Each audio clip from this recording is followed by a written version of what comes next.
Chapter 5. We were up at sunrise the next morning, and that day returned to the village where we had left our outfit. We arrived at the village just before dark and pitched our camp under a great banyan tree. The next morning, Emil greeted us, and we all began asking questions. He said, "I do not wonder at your questions, and I will gladly answer all that I can at this time, leaving others until you have gone further into our work. In talking to you as I am, you fully realize that I am using your language to convey to you the one great underlying principle of our belief.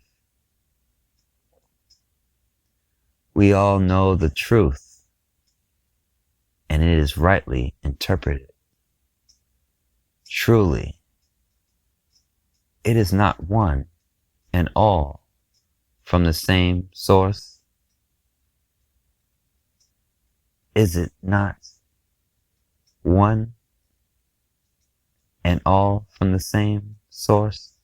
Are we not all one with the universal mind, substance, God? Are we not all one great family? Is not every child, everyone born, no matter the caste or creed, a member of this great family? You ask if we believe death is avoidable. Let me answer in the words of the Siddha. The human body is built up from the individual cell, like the bodies of plants and animals, whom we love to call younger and less evolved brothers. The individual cell is a minute, microscopic unit of the body. By a process of growth and division repeated many times, this minute nucleus of a cell unit results at last in a complete human being, built up of almost countless millions of cells. These body cells specialize for certain different functions, but they retain in the main the characteristics of the individual cell whence they arose. This individual cell may be looked upon as the torch bearer of animate life. It passes on from generation to generation the latent fires of God. The vitality of all beings, all living beings, with an unbroken ancestry reaching back to the time when life first appeared on this planet. This individual cell has the property of unlimited youth. But what about the group cells called the body? The group cells arose from the individual cell repeated many times, retaining its individual characteristics, one of which is the latent fire of life, or eternal youth. The group cells, or body, function as guardian of the individual cell, only during the short span of life as you know it now. The most ancient of our teachers by inspirational means perceived the truth of the fundamental unity of life reactions in plant and animal. We can well imagine these teachers beneath the spreading banyan addressing their pupils as follows. Look at this giant tree. The vital process going on in our brother, this tree, and in ourselves is fundamentally the same. Behold the leaves and the buds at the tips as the seeds from which a giant sprang into life. The life reactions of plant and man being alike. Man can certainly profit by the experience of the plant. As the leaves and buds at the tips of the branches of the oldest banyan are as young as the seed whence it sprang, even so the group cells in man forming his body need not gradually lose their vitality and die, but may grow young and evergreen as the ovum or the individual cell itself.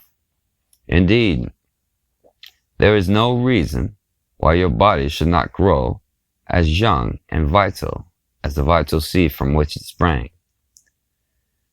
The ever-spreading banyan, always a symbol of everlasting life, does not die except through accident.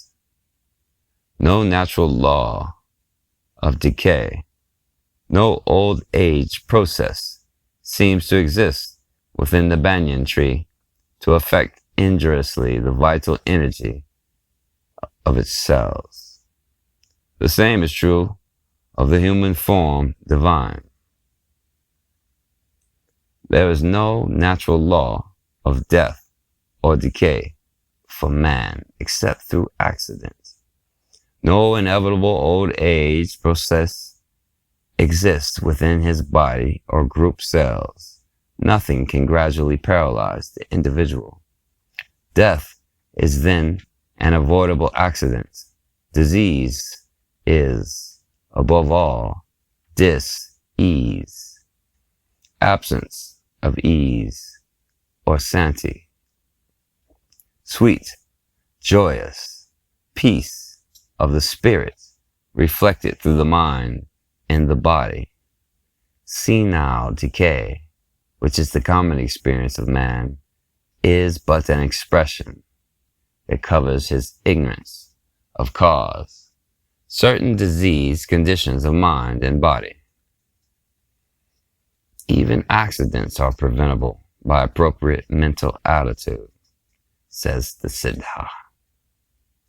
The tone of the body may be so preserved that it may naturally resist with ease infectious and other disease, like plague and influenza. The Siddha may swallow germs and never develop disease at all. Remember that youth is God's seed of love, planted in the human form divine. Indeed, youth is the divinity within man. Youth is the life spiritual, the life beautiful. It is only life that lives and loves, the one life eternal. Age is unspiritual, mortal, ugly, unreal. Fear thoughts, pain thoughts, and grief thoughts create the ugliness called old age. Joyous thoughts, love thoughts, and ideal thoughts create the beauty called youth. Age is but a shell within which lies the gem of reality, the jewel of youth. Practice acquiring the consciousness of childhood. Visualize the divine child within. Before falling asleep, suggest to your consciousness, I now realize that there is within me a spiritual joy body, ever young, ever beautiful. I have beautiful, spiritual mind, eyes, nose, mouth, skin, the body of the divine infant, which now, tonight, is perfect. Repeat this affirmation and meditate upon it quietly while falling asleep.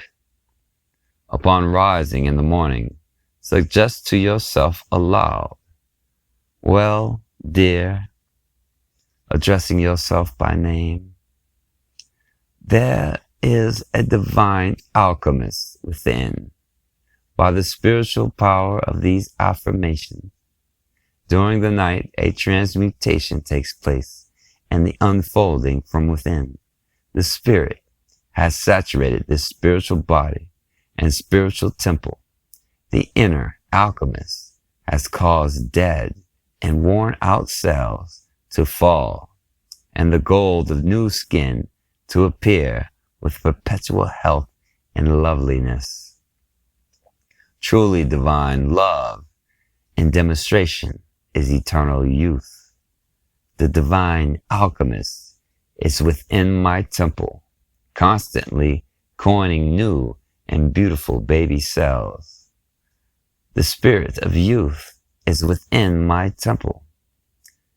This human form divine, and all is well. Om Santi, Santi, Santi. Om Santi, Santi, Santi.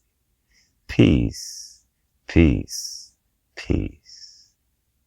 Learn to smile in the sweet way of a child. A smile from the soul is a spiritual relaxation. A real smile is a thing of true beauty, the artistic work of the inner ruler, immortal. It is well to affirm, "I think a kind thought for all the world. May all the world be happy and blessed." Affirm before taking up the work of the day, "Within me there is a perfect form, the form divine. I am now all that I desire to be. I visualize daily my beautiful being until I breathe it into expression. I am a divine child.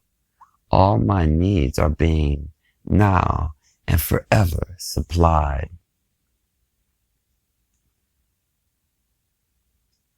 Learn to thrill yourself. Affirm, "Infinite love fills my mind and thrills my body with its perfect life. Make everything bright and beautiful about you. Cultivate a spirit of humor. Enjoy the sunshine." You understand that I am quoting from the teaching of Siddha. They are the oldest teachers known, and their teaching antedates all history by thousands of years. They went about teaching the people and showing them the better way of life, even before man knew the simple arts of civilization. It is from their teaching that the system of rulers sprang. But these rulers soon wandered away from the realization that it was God expressing through them, thinking it was themselves, the personal, who were doing the work. They lost sight of the spiritual and brought forth the personal or material, forgetting that all come from the one source, God. These rulers' personal concepts gave rise to the great separations in belief and the wide diversity of thought. This is our concept of the Tower of Babel. The Siddha have preserved throughout the ages the true inspirational methods of God expressing through mankind and through all his creations, realizing that God is all and that it is God manifesting through all. They have never deviated from this teaching. Thus, they have preserved the great fundamental truth